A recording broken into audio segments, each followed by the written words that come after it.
我花20万买的私人车位被一个混社会的龙哥开着悍虎霸占了，好心打电话让他挪车，他不仅骂我全家，扬言要找人弄死我。第二天还用钥匙把我停在旁边的代步车划烂，留下一张200块的钞票，让我滚蛋。物业经理和悉尼劝我惹不起躲得起。林先生，那人是道上混的，咱小老百姓就当破财免灾了。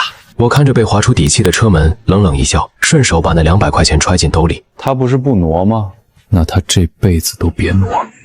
当天半夜，我雇了2辆重型叉车，拖来2辆连发动机都没有的纯铁皮报废车，一前一后，锯他的悍虎保险杠不到3厘米，直接用电焊焊死在我的车位上。你不是悍虎吗？今天我就给你造个陵墓。2年前城中村改造，我家刚好在规划图的正中心，一系列繁琐的手续过后，我被迫继承了市中心3套大平层和10个沿街商铺。卡里多了8位数的存款后，我不仅没有飘，反而陷入了深深的迷茫。为了强行给自己找点事干，我保留了曾经抠搜度日的习惯，依旧开着我的8手小破车，穿着几十块钱的衣服。这天，当我把车开到我熟悉的 A088 车位前时，一辆漆黑锃亮、霸气侧漏的悍虎揽星，正以一种极其嚣张的大字形姿态横跨了我的 A088 和 A089 2个车位。这2个车位还是我之前买小区大平层时多花了40万买下来的，这一辆车就占了我40万的面积。车前挡风玻璃上没有任何挪车电话。我深吸了一口气，告诉自己，林渊，你现在是有身份的人了，要注意素质。我拨通了物业的电话。林先生，这辆车是我们小区7栋新搬来的一位租客的，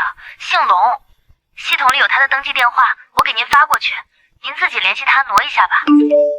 租客开路虎，我没多想，直接拨通了那个号码。电话响了很久才被接起，那头传来极其嘈杂的重金属音乐声，紧接着是一个粗犷且大舌头的男声。喂，谁啊？大半夜的催命啊！我看了看表，晚上8点半。我压住火气，尽量保持礼貌。你好，我是 A088 和 A089 的业主，你的车停在我的2个私家车位上了，麻烦下来挪一下。电话那头突然安静了2秒，随后爆发出一阵极其刺耳的嘲笑声。挪车？老子喝多了，挪不了。龙哥的声音透着一股浓浓的江湖匪气。谁呀？我停你车位是给你脸了，知不知道？老子这车200多万，蹭掉1块漆，把你卖了都赔不起。你随便找个犄角旮旯停不就行了？逼逼赖赖什么？我气急反笑。龙先生，这是我花全款买的私人车位，你占了我的地方，我还得去停犄角旮旯。少那么废话！龙哥在那边猛拍了一下桌子。老子在道上混的时候，你还在撒尿和泥玩呢！我告诉你，今晚老子就在这儿停了，你敢碰我的车一下，我找人弄死你！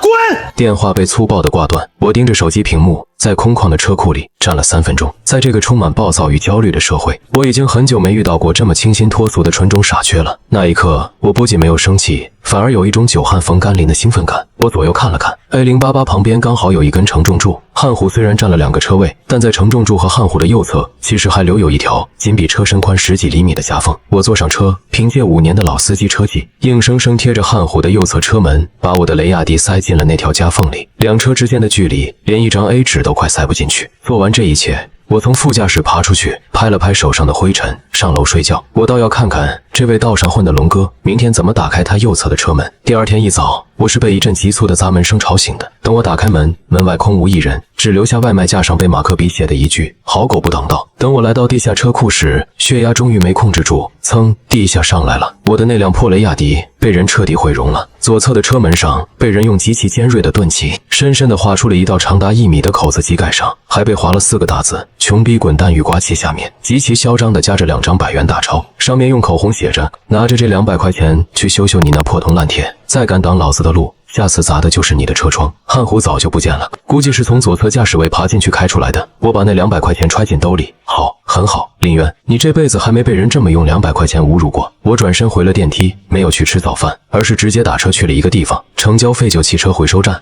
老板，你这儿有没有那种连发动机都拆了，就剩个铁壳子，绝对开不动的报废车？废车厂老板正叼着烟斗打牌，闻言瞥了我一眼，指了指角落里2辆锈迹斑斑、连轮胎都瘪了的面包车。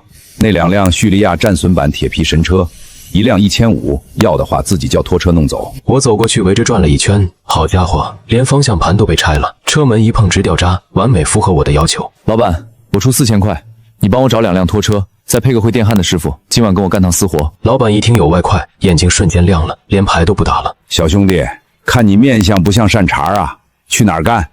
地景湾地下车库，去给我造个陵墓。当晚11点，我坐在地下车库的长椅上，喝着冰镇饮料。不远处，那辆霸气的汉湖揽星又如期而至，依然极其嚣张地横跨了我的 A088和 A089车位。我等车主上楼后，掏出对讲机，师傅们可以进场，可以场了。轰隆隆的发动机声在空旷的地下车库回荡，两辆重型拖车缓缓驶入，上面载着那两辆锈迹斑斑的报废面包车。在我的指挥下，两辆拖车极其精准地进行了空投作业。一辆报废面包车砰地一声落在了汉虎的车头正前方，另一辆砰地一声落在了汉虎的车尾正后方。这两辆面包车刚好都停在我 A088和 A089车位的合法边框线内，而它们距离汉虎的前后保险杠仅只有不到3厘米。别说开车了，连只稍微胖点的野猫都钻不过去。但这还不够，我招了招手，电焊师傅提着设备走了过来。师傅，看到我车位上的这2个地锁了吗？我指着地上的金属构件，把这2辆废铁的底盘给我死死焊在这2个地锁上，多焊几道，确保除了用切割机，谁也弄不开。小兄弟，你这招太绝了，这浩虎算是彻底成了兵马俑了。火花四溅中，半个小时后，工程圆满结束。我满意的看着我的杰作。随后，我从包里掏出早就准备好的2张巨型 A 纸，用透明胶死死贴在2辆报废车的挡风玻璃上，纸上打印着加粗的黑体字：私人高档艺术展品凝固的时光材质，纯铁，价值50万人民币，私人车位，合法停放，触碰立刻呼叫帽子叔叔，损坏原价赔偿。我拍了拍汉虎的引擎盖，轻声说：龙哥，晚安。祝你明天有个好心情。第二天上午9点，我还在梦里和周公下棋，手机就被疯狂打爆了。来电显示是物业经理老王。林先生，你快下来看看吧，地下车库要出人命了！老王在电话里喊得声嘶力竭，我打了个哈欠，慢条斯理地洗了个脸，换上我标志性的大裤衩和人字拖，晃晃悠悠地下了楼。还没走到我的车位，就听到一阵震耳欲聋的咒骂声和重物打砸的声音。去你的艺术品！哪个不长眼的东西干的？给老子滚出来！物业经理老王和几个保安站在旁边，吓得瑟瑟发抖，连个屁都不敢放。哟，挺热闹啊！我双手插兜，从承重柱后面走了出来，全场的目光瞬间聚焦在我的身上。是不是你小子干的？上面写的清清楚楚，这是我的私人展品，你现在涉嫌故意毁坏价值50万的私人财物。50万你弄2块破铜烂铁堵老子的车，还他妈死在地上！你知不知道老子今天要去谈几千万的大生意？耽误了老子的事儿，我拿你几天！物业经理老王一看是我，立刻换上了一副教育的口吻，跑过来和稀泥。哎呀，林先生，您这就是胡闹了！人家龙哥是咱们小区尊贵的住户，开这么好的车，您怎么能用这种下三滥的手段堵人家呢？老王一边擦汗一边说：赶紧的，林先生，你叫人把这2堆破铁拉走。龙哥可是道上混的，咱惹不起。你要是再不弄走，我们物业可就要强拆了。老王，你在地景湾干了3年了吧？你平时就是这么服务业主的，不分青红皂白，向着一个占别人车位的恶霸。老王被我当众服了面子，脸色一沉。林先生，我这是为了你好，你那辆破雷亚迪才值几个钱，人家龙哥这车掉块漆你都赔不起，你在这儿装什么大尾巴狼？行，我点了点头。既然和稀泥合到我头上了，那我就连你一起收拾。我把手伸进一直挂在胸前的帆布包里，掏出了3本暗红色的本子以及一叠厚厚的资产证明。啪的一声，我直接把这堆东西狠狠地甩在了老王的脸上。老王，睁大你的眼看清楚！红本散落一地，最上面的一本翻开着。老王下意识地低头看了一眼，瞳孔瞬间地震。地景湾1栋顶层复式大平层产权人林渊，地景湾3栋顶层复式大平层产权人林渊，地景湾5栋顶层复式大平层产权人林渊，下面还压着10个独立车位的产权红本。整个地下车库瞬间死一般的寂静。我居高临下地看着老王，声音冷得像冰。我是这个小区拥有资产最多的顶级大业主，每年的物业费我交的比谁都多。而你口中这位惹不起的龙哥，不过是个连房子都买不起，只能在这儿租房子的租客。我指着被砸烂的面包车，我现在明确告诉你，这2个车位是我的绝对私人财产，我停什么东西，只要不散发有毒有害气体，你物业管不着。今天谁要是敢动我的艺术品一下，我马上联系其他业主成立业委会，让你们这群只知道舔富欺贫的物业公司立马给老子滚蛋！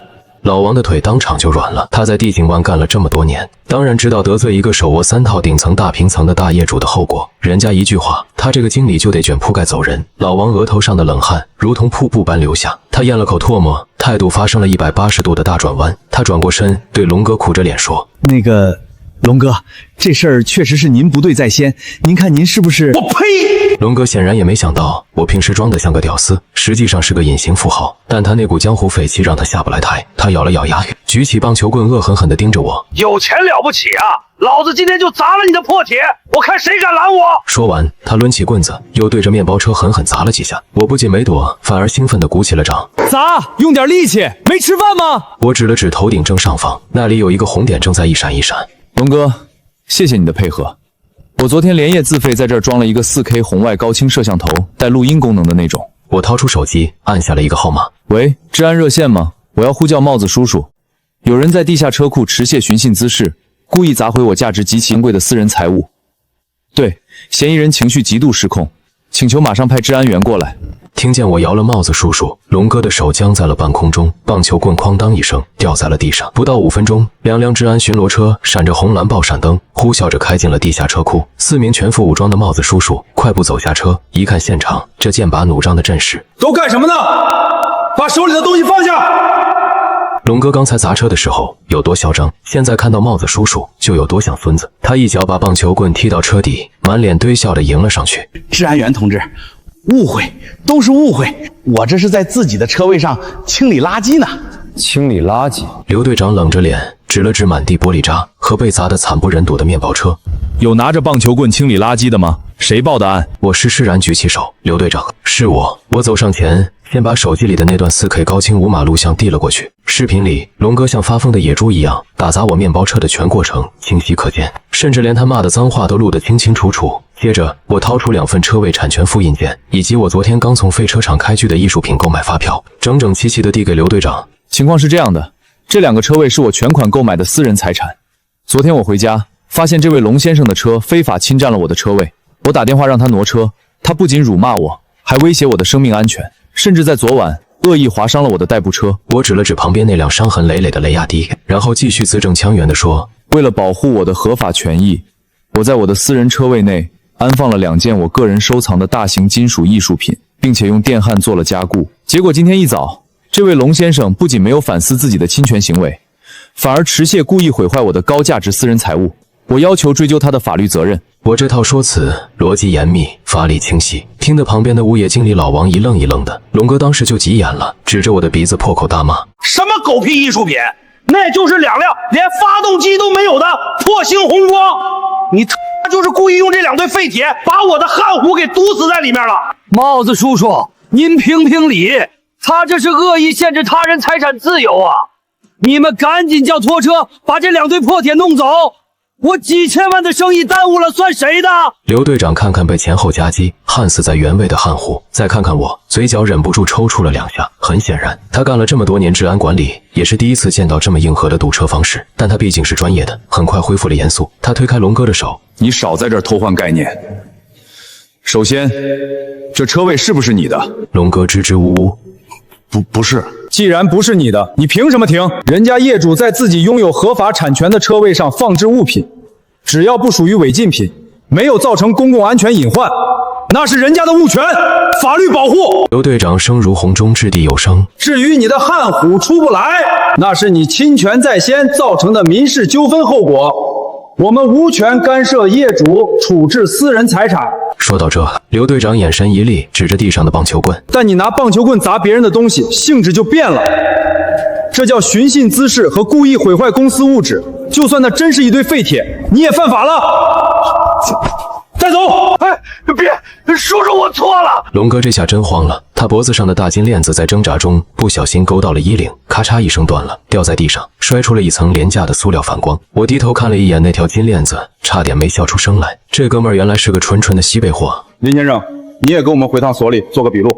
刘队长对我客气地点了点头，没问题，积极配合工作是我作为一个合法公民的义务。在治安所折腾了一上午，面包车因为本质上确实是废旧金属，定损金额不足以让龙哥判刑，但他持械寻衅滋事的行为极其恶劣，最终龙哥被处以行政拘留5天，并赔偿我车辆划伤及艺术品损坏共计8000块钱。而关于挪车的事，所里表示这是民事纠纷，建议我们自己协商或者走流程起诉。从治安所走出来的时候已经是下午1点了，虽然恶人被拘留了，但我心里的爽感却只达到了一半。让他在局子里蹲5天，出来后万一继续恶心我怎么办？斩草不除根，春风吹又生。我回想起龙哥那条掉色的塑料大金链子，以及他满嘴几千万大生意的吹嘘，直觉告诉我这孙子绝对不简单。我在路边找了个烧烤摊，点了2把羊肉串，顺手拨通了我发小耗子的电话。耗子这家伙路子野，在市里最大的名车租赁中心当大堂经理，三教九流的人都认识。喂，浩哥，帮我查个车牌号，一辆黑色的汉虎揽星，车牌是江 A888X。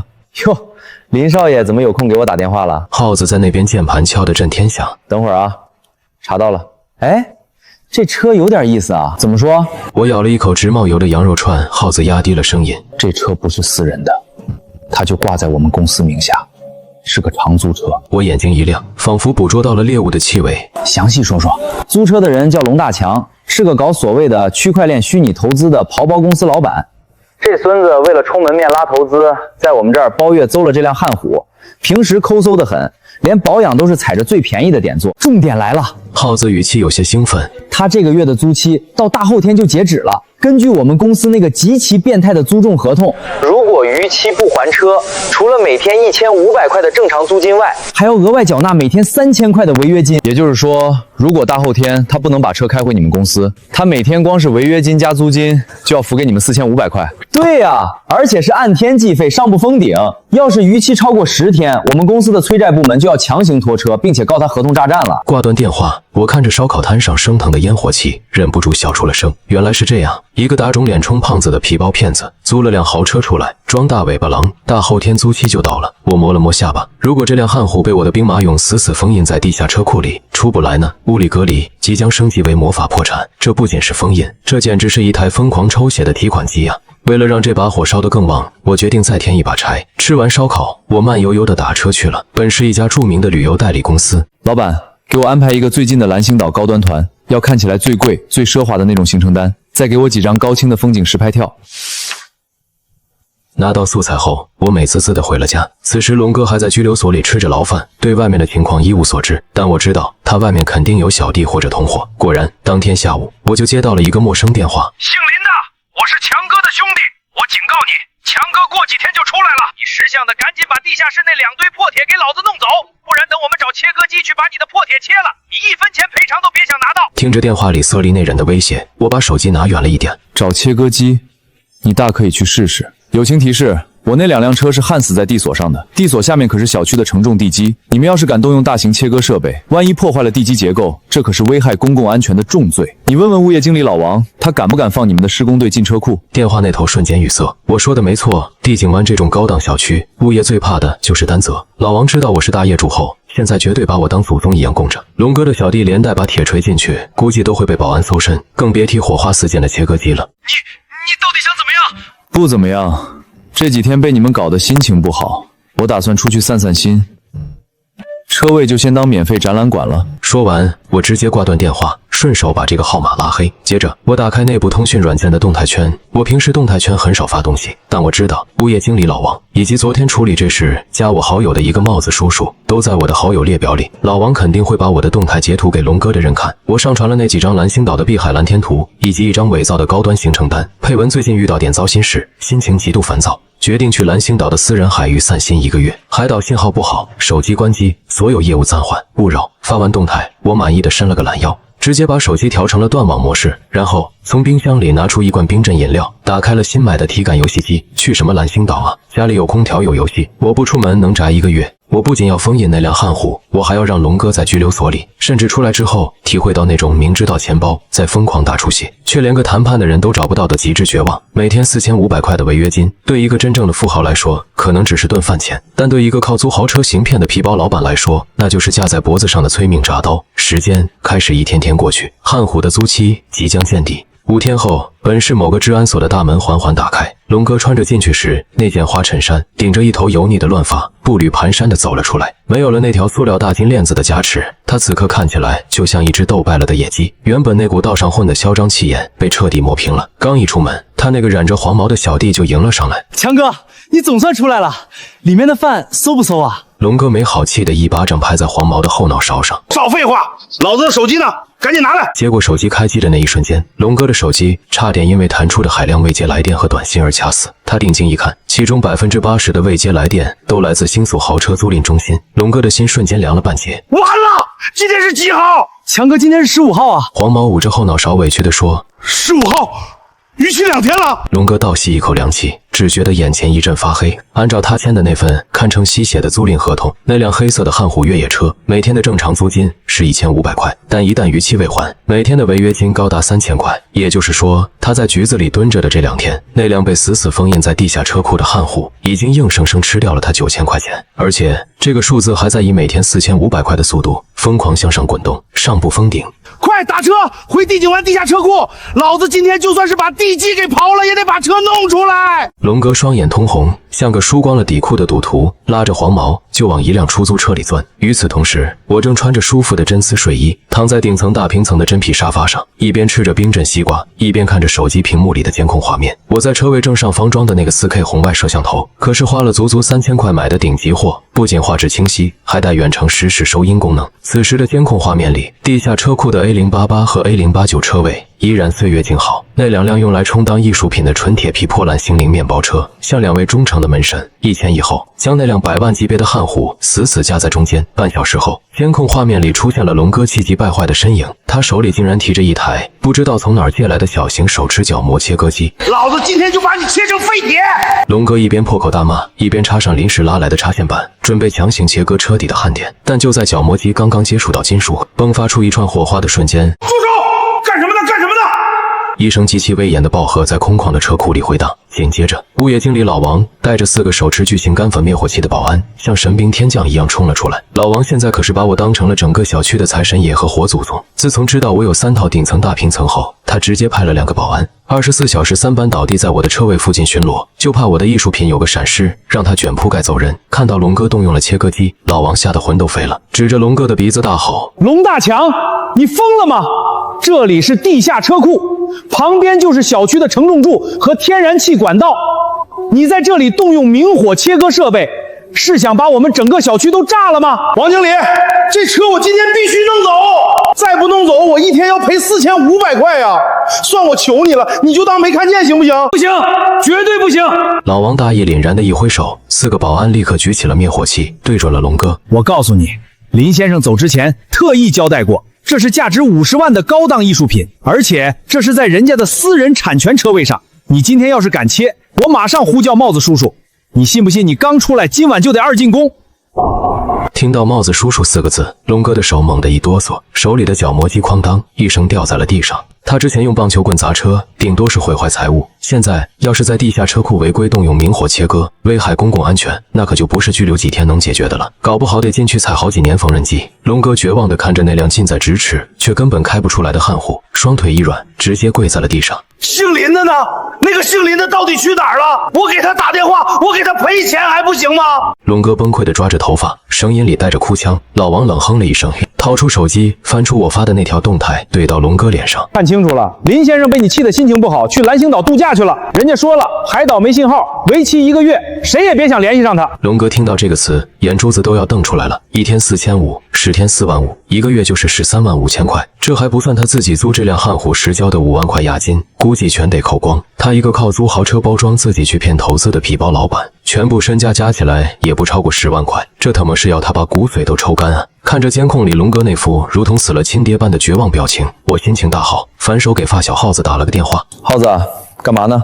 耗子在那边压低声音偷笑。看戏呢，看戏呢，林哥，你这招太绝了！这龙哥刚才像条疯狗一样跑到我们租赁中心，跪在大厅里求我们经理宽限他几天，说车被神经病给堵在车库了。你们经理怎么说？我们经理能怎么说？我们开的是正规租赁公司，又不是做慈善的。经理直接把白纸黑字的合同甩他脸上了，告诉他，要么今天把车完好无损的开回来，顺便交齐9000块的逾期费，要么我们公司的资产回收部明天就亲自去小区拖车，不仅要他赔天价违约金，还要告他合同诈骗。我满意地点了点头。所谓资产回收部，其实就是租赁公司养的一帮专门对付老赖的催债大汉。这帮人合法合规的恶心人的手段，比我还专业。耗子，如果明天你们的人去拖车，记得提前给我发个消息。